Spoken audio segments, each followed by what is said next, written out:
Artinya apa? Selama ini kita melihat datang haji ini temporer aja.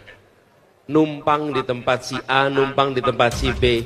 Numpang tempat si A, si B itu apa sih? Hotel ini, hotel itu, hotel ini, hotel itu. Itu kan numpang, bukan?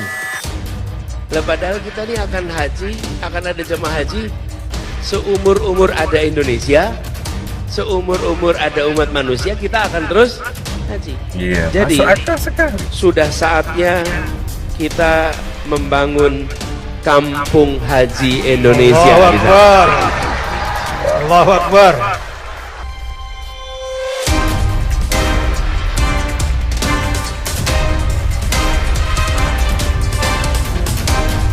Ini yang cukup keren dari Pak Prabowo Subianto ya, yaitu setidaknya ya menirulah program-program dari siapapun yang dirasa baik, yang dirasa bagus untuk kemaslahatan masyarakat Indonesia itu akan direalisasikan.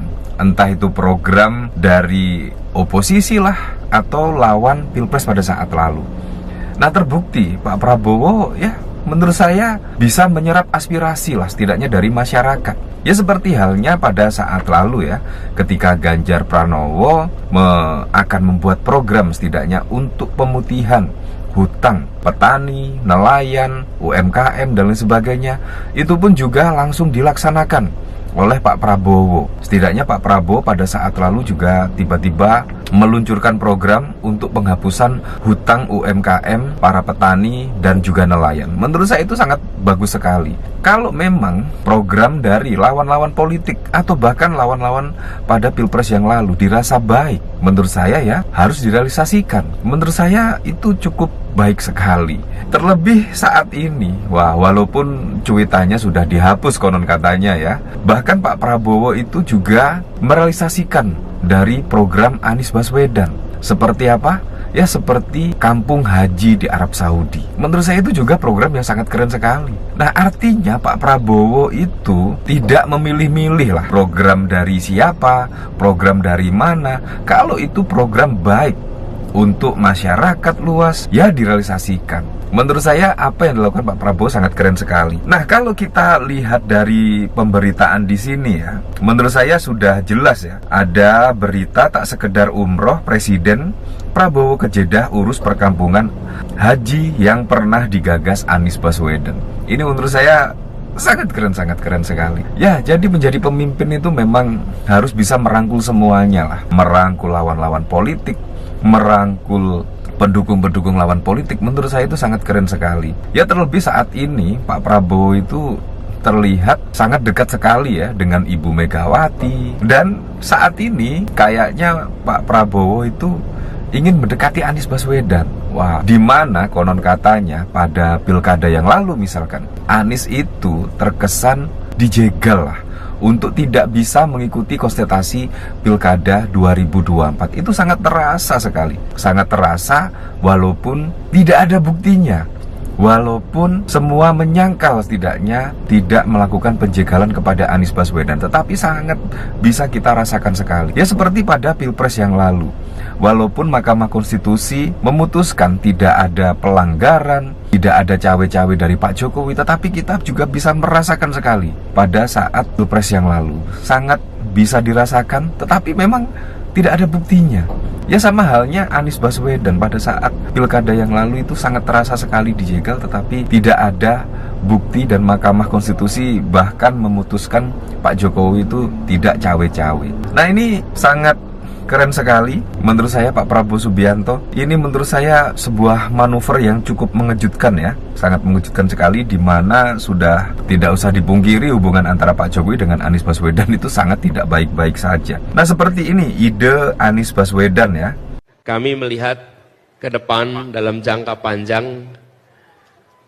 Mari kita lihat haji, umroh Indonesia itu sebagai sebuah proyek yang tidak ada batas usianya.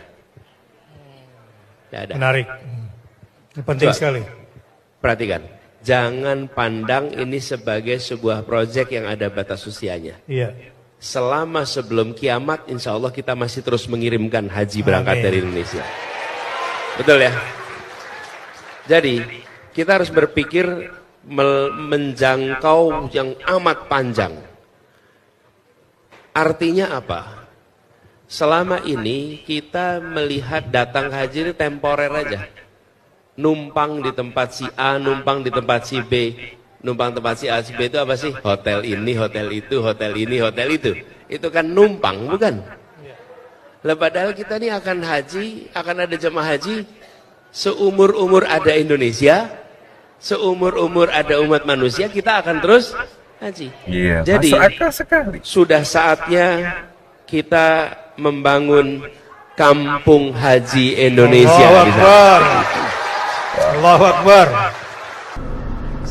Ya, ini menurut saya sangat masuk akal sekali ya. Apalagi untuk haji ya. Kalau misalkan ada kampung haji, dan pastinya juga akan mengirit biaya lah. Tidak ada lagi untuk sewa hotel dan lain sebagainya. Dan menurut saya sangat masuk akal sekali Anies Baswedan mengatakan sampai kiamat pun pastinya masyarakat Indonesia akan dikirim untuk datang ke Arab Saudi untuk mengikuti ibadah haji dan lain sebagainya. Bahkan antriannya saat ini sangat wow sekali ya. Dan saat ini biayanya juga bukannya semakin turun, juga bisa saja untuk waktu-waktu ke depan bisa naik. Tetapi kemungkinan kalau ada kampung haji misalkan, menurut saya juga akan bisa meminimalisir setidaknya biaya-biaya seperti ini. Menurut saya sangat masuk akal ya. Nah, saya jadi penasaran ya. Kalau kita lihat dari berita sini, calon presiden nomor urut 1 Anies Baswedan berjanji akan membangun kampung haji Indonesia di Arab Saudi. Anies mengatakan haji dan umroh harus dilihat sebagai investasi jangka panjang yang harus dikerjakan oleh negara. Sebab Indonesia merupakan negara dengan penduduk muslim terbesar di dunia, dan setiap tahun pasti mengirimkan jemaah haji dalam jumlah besar. Setiap tahun ada haji, ada umroh. Kenapa kita tak memiliki sumber daya untuk bisa membangun di sana?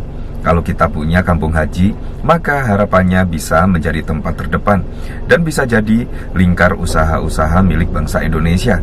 Sekarang kita los aja, uang tak kembali ke kita, katanya dalam keterangan tertulis pada 9 Februari 2024. Anies mengatakan kampung haji nantinya bisa menjadi penginapan yang bisa dihuni oleh jemaah haji Indonesia. Kampung haji juga menjadi etalase budaya dan keragaman, kuliner, dan hal lain yang memiliki ciri khas Indonesia. Bayangkan kampung ini bisa menampung jemaah, bisa dari umroh, bisa haji. Di sana juga akan menjadi tempat bagi UMKM khususnya makanan Indonesia atau hal-hal yang berbau budaya Indonesia. Ini menurut saya sangat masuk akal sekali ya, sangat masuk akal sekali ide dari Anies. Pantas saja Pak Prabowo Subianto juga akan ya merealisasikan lah setidaknya program dari Anies Baswedan ini. Ya menurut saya program siapapun kalau baik ya direalisasikan tidak masalah sih. Menurut saya sangat keren. Prabowo Subianto. Halo teman-teman, berjumpa bersama saya di Politik Dangi. Luar biasa sekali bagaimana program Anies diadopsi oleh Prabowo Subianto. Dan kalau kita melihat dulu, Pak Anies itu ingin menggagas sebuah perkampungan haji, teman-teman ya. Dan ini sebuah inovasi, sebuah pemikiran yang sangat hebat dari Pak Anies Baswedan. Dan entah kenapa Pak Prabowo beberapa waktu lalu itu pergi ke Mekah ya. Kemudian Pak Prabowo menyampaikan ya akan meninjau ya dan mempertimbangkan untuk membuat perkampungan haji, teman-teman. Ini luar biasa. Bagaimana pemikiran gagasan Anies Baswedan yang sangat luar biasa itu digagas oleh Prabowo Subianto lagi ya kan. Artinya bahwa Anies Baswedan itu orang visioner, orang yang punya pemikiran ke depan ya. Dan kalau kita melihat dan membandingkan dengan Gibran ya, itu jauh sekali teman-teman ya. Jauh sekali, dan makanya kita selalu katakan sebenarnya yang layak jadi wapres itu adalah Anies Baswedan ya kan. Anies Baswedan jadi wapres, Prabowo menjadi presiden, sudah ya kan? Dan Anies Baswedan juga tokoh yang sangat inovatif, walaupun beliau diserang sana sini, beliau selalu disingkirkan ya dalam dunia politik. Contoh di Jakarta kemarin bagaimana beliau akhirnya tidak maju di Pilkada Jakarta, ya, padahal mempunyai elektabilitas yang sangat tinggi, ya. Mentang-mentang beliau tidak punya partai, ya, akhirnya beliau ditinggalkan begitu saja, ya kan. Bagaimana menurut kalian?